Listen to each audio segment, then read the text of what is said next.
pas la France, qui avance sans bouger, en portant des masques et qui considère toujours le continent africain comme sa propriété.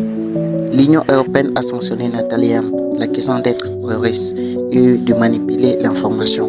Mais peut-on vraiment punir une femme désarmée uniquement parce qu'elle parle pour l'Afrique? Mais les peuples d'Afrique et particulièrement la jeunesse revendiquent pourtant avec de plus en plus de vigueur leur besoin de démocratie, leur droit à l'autodétermination,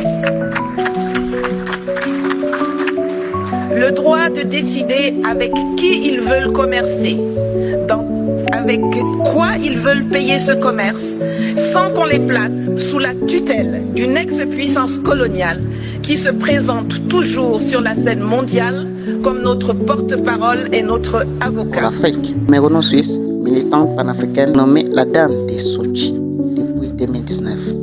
Elle dénonce le néocolonialisme et défend la souveraineté africaine. Pour beaucoup de jeunes, elle incarne une voix libre, courageuse et africaine. Officiellement, Bruxelles affirme qu'elle soutient la Russie, reprend son langage et qu'elle participe à la manipulation de l'information. L'accusation de collusion, d'intelligence avec la Russie est un mensonge, instrumentalisé pour justifier toutes les attaques que l'on veut porter contre moi, surtout que mon dossier est vide et qu'il n'y a absolument rien à me reprocher.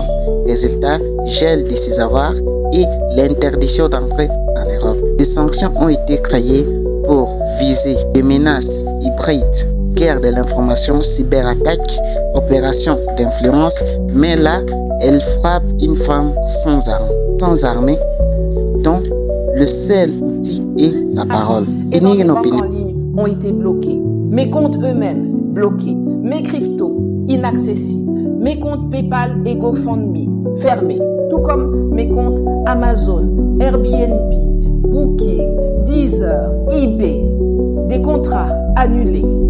Impossible de payer mon loyer, mes assurances, mes impôts, mes avocats, mes médicaments. Impossible d'acheter un billet d'avion, d'écouter de la musique, de regarder Netflix, de prendre un Uber, de passer une commande en ligne, de régler une note d'hôtel. Parole. Finir une opinion, c'est reconnaître qu'elle dérange. Nathalie Yamb est traitée comme une menace. C'est parce que sa voix pèse plus que des armes. Socio-économique, l'effacement civil auquel il me condamne sans procès, en m'empêchant de circuler, en me coupant de tout dans un environnement digitalisé, la violence inouïe qu'ils utilisent contre moi pour atteindre des objectifs politiques, en droit, cela s'appelle du terrorisme. Et ils y ont recours non seulement pour me briser, mais aussi et surtout pour passer un message à ceux qui seraient tentés de penser et d'agir comme les armes. Alors, Nathalie Yamb est-elle vraiment une menace pour l'Europe ou bien une preuve vivante que la vérité africaine fait trembler les puissants? À vous de juger.